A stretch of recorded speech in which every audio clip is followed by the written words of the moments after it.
નમસ્કાર મિત્રો, દેશ દુનિયાના તાજા મોટા સમાચારોમાં આપનું સ્વાગત છે। તો મિત્રો, આજના તાજા સમાચાર મેળવવા માટે વિડીયોને અંત સુધી જોતા રહો અને આવા જ સમાચાર દરરોજ મેળવવા માટે વિડીયોને લાઇક કરી ચેનલને મિત્રો સબસ્ક્રાઇબ કરવાનું ના ભૂલતા। આજના મિત્રો પહેલા સમાચારની વાત કરીએ તો હવે તમારું બાળક શાળામાં મફત ભણશે। મિત્રો, રાઇટ ટુ એજ્યુકેશન એટલે કે RTE કાયદા હેઠળ સ્કૂલમાં પ્રવેશ લેવા માટે ઈચ્છતા વાલીઓ અને વિદ્યાર્થીઓ માટે સૌથી મોટા સમાચાર મિત્રો સામે લઈને આવ્યા છીએ। જેમાં મિત્રો ગુજરાતમાં ગરીબ અને ઓછી આવક ધરાવતા પરિવારોની લાખો બાળકોને અત્યાર સુધી મિત્રો RTI હેઠળ મિત્રો પ્રવેશ મેળવી અભ્યાસ કરી રહ્યા છે। હવે મિત્રો આ કાયદાનો વધુ લાભ લેવા લોકોને પડે તે માટે આવકથી મિત્રો મર્યાદામાં વધારો કરવામાં આવી શકે છે। એટલે કે મિત્રો અત્યાર સુધી રાજ્યભરમાં રાઇટ ટુ એજ્યુકેશન એટલે કે RTE કાયદા હેઠળ શાળામાં પ્રવેશ મેળવવા માટે મિત્રો પરિવારની કુલ વાર્ષિક આવક 120 લાખ રૂપિયા સુધી હતી, પરંતુ હવે રાજ્ય સરકાર તેમાંથી વધારીને મિત્રો તેમાં વધારો કરી શકે છે અને હવે RTE હેઠળ મિત્રો પ્રવેશ મેળવવા માટે આવક મર્યાદા 6 લાખ રૂપિયા કરવામાં આવી શકે છે। તેથી સત્તાવાર જાહેરાત મિત્રો આગામી દિવસોમાં કરવામાં આવી શકે છે। આ બાળકો માટે મિત્રો સૌથી મોટી ખુશખબર સામે આવી છે। ત્યારબાદ મિત્રો મહત્વના સમાચારની વાત કરીએ તો હવે દર મહિને મળશે 5000 રૂપિયાની સહાય, જેમાં મિત્રો PM ઇન્ટર્નશીપ યોજના માટે અરજી કરવાની છેલ્લી આ મહિનાની મિત્રો 31મી તારીખ છે અને તેને મિત્રો લંબાવવામાં પણ આવી ગઈ છે। આ હેઠળ મિત્રો SSC ઇન્ટર અને ડિપ્લોમા ITI અથવા મિત્રો ડિગ્રી ધરાવતા 21 થી 24 વર્ષની જૂથના બેરોજગાર દેશની ટોચના મિત્રો 500 કંપનીઓમાં 1 વર્ષથી ઇન્ટર્નશીપ કરી શકશે। તેમને મિત્રો મળીને મિત્રો 5000નું સ્ટાઇપેન્ડ અને 6000 રૂપિયાની મિત્રો એક સહાય પણ મળશે। કૌટુંબિક મિત્રો આવક વાર્ષિક 8 લાખથી વધારે ઓછી હોવી જોઈએ। તો મિત્રો આમાં 8 લાખથી ઓછી આવક ધરાવતા ને તમામને મિત્રો આમાં 5000 રૂપિયાની એટલે કે 6000 રૂપિયાની અત્યારે સહાય આપવામાં મિત્રો આવી રહી છે। ત્યારબાદ મિત્રો મહત્વના સમાચારની વાત કરીએ તો કપાસનું વેચાણ કરતા ખેડૂતો માટે મોટા સમાચાર સામે આવી ગયા છે, જેમાં ખાસ મિત્રો જાણી લેજો ખેડૂતો માટે મોટા સમાચાર આવ્યા છે। ભારત સરકારે કપાસ માટે મિત્રો ₹7,471 ટેકાનો ભાવ જાહેર કરી દીધો છે। ટેકાના ભાવે મિત્રો કપાસનું વેચાણ કરવા ઈચ્છતા રાજ્યના ખેડૂતોને મિત્રો આગામી તારીખ 15 માર્ચ એટલે કે મિત્રો 15 માર્ચ 2024 સુધીમાં ખરીદ ટેકાના કેન્દ્ર ખાતેથી મિત્રો ભારતીય મિત્રો કપાસ નિગમના માર્કેટ પોર્ટલ ઉપર નોંધણી કરાવવાની હતી। આ સમય મર્યાદા મિત્રો અરજી કરવાની હતી તેવા ખેડૂતો પાસેથી મિત્રો કપાસની ટેકાના ભાવે મિત્રો ખરીદી કરવામાં આવશે। ત્યારબાદ મિત્રો મહત્વના સમાચારની વાત કરીએ તો અંબાલાલ પટેલની મોટી આગાહી મિત્રો સામે આવી ગઈ છે, જેમાં મિત્રો તેમણે ખતરો છે તેવું પણ વ્યક્ત કર્યું છે। જેની મિત્રો વિગતવાર માહિતી મેળવીએ તો પવનની દિશા જોતા આ 8 વર્ષથી આની આ રહેવાની શક્યતાઓ છે મિત્રો, એટલે કે આ 8 વર્ષથી પવનની દિશા આની આ જોવા મળી રહી છે। તેમણે જણાવ્યું જે સામાન્ય કરતાં ઓછું ગણી શકાય છે। અને ચોમાસા વિશે મિત્રો વાત કરતાં અંબાલાલ પટેલે જણાવ્યું કે જૂન મહિનામાં વાવાઝોડાની શક્યતાઓ રહેલી છે। તો ખાસ મિત્રો ચેતવણીઓ પણ આપવામાં આવી ગઈ છે કે જૂન મહિનામાં વાવાઝોડા બનવાના છે, તો ગુજરાત તરફ વાવાઝોડું આવી શકે છે, જે ચોમાસાની શરૂઆતને પણ ખૂબ જ મોટી અસર કરવાનું છે। એટલું જ નહીં, ચોમાસા દરમિયાન વારંવાર લો પ્રેશર ઉદ્ભવે છે, જેના કારણે વરસાદની અનિયમિતતા મિત્રો પણ જોવા મળે છે। એટલે કે મિત્રો નિયમિતપણે વરસાદ આવતો નથી, તેના લીધે મિત્રો આ વાવાઝોડાઓ સક્રિય થાય છે, તેના લીધે મિત્રો અનિયમિતતા જો આપણને વરસાદમાં જોવા મળતી હોય છે। ત્યારબાદ મિત્રો મહત્વના સમાચારની વાત કરીએ તો 3 મહિનાનું રિચાર્જ ફ્રીમાં મળશે, નવી યોજના લોન્ચ કરવામાં આવી તેવા મિત્રો મોટા સમાચાર સામે આપણને મળી રહ્યા છે। જેના વિશે મિત્રો વિગતવાર માહિતીઓ મેળવીએ તો સોશિયલ મીડિયા ઉપર અવારનવાર કેટલાક મેસેજો અને વિડીયો પણ વાયરલ થતા હોય છે, જેમાંથી કેટલાક તો મિત્રો ભ્રામક હોય છે।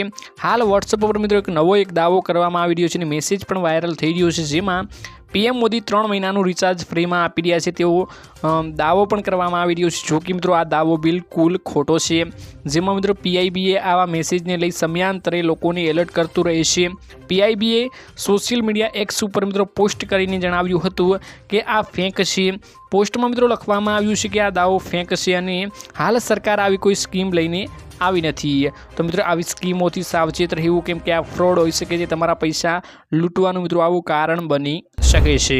ત્યારબાદ મિત્રો મહત્વના સમાચારની વાત કરીએ તો દેવા માફી અંગે મોટા સમાચાર મિત્રો આપણને મળી રહ્યા છે, જેમાં મિત્રો ગુજરાત ઉપર ખેડૂતો ઉપર સહકારી ક્ષેત્રીય ગ્રામીણ બેંક અને કોમર્શિયલ બેંક સહિતનું કુલ 1.44 લાખ કરોડનું દેવું છે।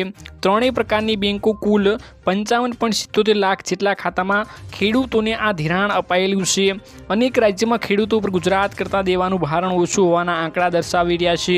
લોકસભામાં 3 ફેબ્રુઆરી નાણાં મંત્રાલય દ્વારા એક સવાલના જવાબમાં મિત્રો ગુજરાત સહિત વિવિધ રાજ્યોમાં ખેડૂતો પરના દેવાની માહિતીઓ પણ આપવામાં આવી હતી। તો શું તમારા મતે મિત્રો ગુજરાતનું ખેડૂતોનું દેવું માફ થવું જોઈએ કે નહીં, એમને કમેન્ટ બોક્સમાં કમેન્ટ કરીને જરૂરથી તમારો અભિપ્રાય જણાવી આપજો। ત્યારબાદ મિત્રો મહત્વના સમાચારની વાત કરીએ તો 2025નું ચોમાસું કેવું રહેશે તેના વિશે મિત્રો પરેશ ગોસ્વામી મોટી માહિતીઓ આપી છે। આ ચોમાસે મિત્રો વરસાદ પણ આવવાનો છે। અંબાલાલ પટેલે કહ્યું એ પ્રમાણે મિત્રો વાવાઝોડાઓ પણ બનવાના છે, ગુજરાત ઉપર ખાસ મોટી અસરો કરવાના છે। તો ખાસ મિત્રો આજનો આ વિડીયો જોઈ લેજો। પરેશ ગોસ્વામી ખાસ મિત્રો ચેતવણીઓ આપી છે, જેના વિશે મિત્રો વિગતવાર માહિતીઓ મેળવીએ તો હવામાન નિષ્ણાંત પરેશ ગોસ્વામી 2025નું ચોમાસું કેવું રહેશે તેને લઈ મિત્રો મહત્વની જાણકારીઓ આપી છે। આ આગાહી તેમણે મિત્રો ખગોળ 5 વિજ્ઞાનના આધારે કરી દીધી છે, જેમાં મિત્રો 2024માં ચોમાસાની જેમ આગામી ચોમાસું પણ લાંબુ ચાલશે તેવી પણ વાત કરી। અને પરેશ ગોસ્વામી મિત્રો આગાહી કરીને જણાવ્યું કે 2025નું વર્ષ તો ખેડૂતો માટે સારું રહેવાનું જ છે અને 2 તબક્કામાં વાવણીઓ પણ થવાની છે તેવું પણ જણાવ્યું। અને ખેડૂતોએ આગામી વર્ષને લઈ કોઈ ચિંતા કરવાની જરૂર નથી, કેમ કે મિત્રો 20 જૂનથી 24 જૂન 2025ની આસપાસ ચોમાસું શરૂ થાય તેવી સંભાવનાઓ છે। આ ચોમાસું નેતૃત્વનું ચોમાસું ગણાય છે। ગુજરાતમાં ચોમાસું મિત્રો દિવસે ને દિવસે મોડું શરૂ થતું હોય છે। ખગોળ વિજ્ઞાનના આધારે આગાહીઓ પણ કરવામાં આવેલ છે, જ્યાં ગયા વર્ષની મિત્રો જેમ નવા વર્ષનું ચોમાસું 25 ઓક્ટોબર સુધી ચાલે તેવી પણ સંભાવનાઓ છે, જે મિત્રો 25 ઓક્ટોબર સુધી ચાલશે। આ દરમિયાન વરસાદ પડતા રહેશે। 2025નું ચોમાસું સારું રહેશે। આવનારા ચોમાસામાં મિત્રો પણ અતિવૃષ્ટિની સંભાવનાઓ છે, એટલે કે મિત્રો અંબાલાલ પટેલે જણાવ્યું એ અનુસાર મિત્રો વાવાઝોડાની આગાહીઓ છે, જે મિત્રો પરેશ ગોસ્વામીએ પણ જણાવ્યું। અને ગુજરાતમાં મોટા ભાગના વિસ્તારોમાં સારો એવો વરસાદ આપણને જોવા મળશે તેવું અત્યારે પરેશ ગોસ્વામી આગાહી કરીને જણાવી રહ્યા છે। ત્યારબાદ મિત્રો મહત્વના સમાચારની વાત કરીએ તો શું પતિ પત્નીને પણ 2000 રૂપિયાનો હપ્તો મળે છે કે નહીં, ખાસ મિત્રો જાણી લેજો, કેમ કે મિત્રો અનેક ઘરોમાં પતિ પત્નીને બંનેને 2000 રૂપિયાના હપ્તા મળતા હોય છે, જેના વિશે મિત્રો વિગતવાર માહિતીઓ મેળવી કે શું મળે છે કે નહીં, તેના વિશે મિત્રો શું કામગીરી કરવાની હોય છે, જેની સંપૂર્ણ માહિતીઓ મેળવીએ તો વર્તમાન સમયમાં દેશના કરોડો ખેડૂતો પીએમ કિસાન સન્માન નિધિ યોજના હેઠળ લાભ લઈ રહ્યા છે। પીએમ કિસાન સન્માન નિધિ યોજના હેઠળ ભારત સરકાર દેશના ગરીબો અને શ્રીમંત ખેડૂતોની દર વર્ષે મિત્રો 6000 રૂપિયાની આર્થિક સહાય પણ આપી છે। આ યોજનાની મિત્રો શરૂઆત કેન્દ્ર સરકારે વર્ષ 2019માં કરી હતી। સ્કીમનું લક્ષ્ય ખેડૂતોને નાણાકીય વર્ષે સહાય આપીને આર્થિક રીતે સશક્ત બનાવવાનું હતું અને વિકાસને વધારવાનું હતું। પીએમ કિસાન સન્માન નિધિ યોજના હેઠળ વાર્ષિક 6000 રૂપિયાની સહાય પણ મળતી રહી છે અને આર્થિક સહાયતાને 3 હપ્તામાં મિત્રો આપવામાં પણ આવી રહી છે। દરેક હપ્તા મિત્રો અંતર્ગત ખેડૂતોના ખાતામાં 2000 રૂપિયા આપવામાં આવે છે, જે મિત્રો ડીબીટીના માધ્યમથી મોકલવામાં આવે છે। અત્યાર સુધીમાં મિત્રો યોજનાના કુલ 19 હપ્તા બહાર પાડવામાં આવી ગયા છે અને 20મો હપ્તો પણ મિત્રો 2-3 મહિનાની અંદર ખેડૂતોના ખાતામાં મિત્રો જમા કરવામાં આવી જશે। ખેડૂતોને મિત્રો પ્રશ્ન એ છે કે શું પીએમ કિસાન સન્માન નિધિ યોજના હેઠળ દરેક પરિવારના બંને સભ્યો લાભ લઈ શકે છે, એટલે કે પતિ પત્ની બંને લાભ લઈ શકે છે કે નહીં? આનો જવાબ મિત્રો ના છે। કોઈ એક પરિવારનો ખેડૂત કે પતિ પત્ની બંને લાભ લઈ શકતા નથી। પીએમ કિસાન સન્માન નિધિ યોજના હેઠળ મિત્રો એક જ લાભ લઈ શકે છે। પતિ પત્ની આ યોજના અંદર અરજી કરી શકે છે। કોઈ એક વ્યક્તિ અરજીને રદ કરી દેવામાં આવે છે। પીએમ કિસાન સન્માન નિધિ યોજનાનો લાભ પરિવારના એક જ સભ્યને મિત્રો આપવામાં આવે છે।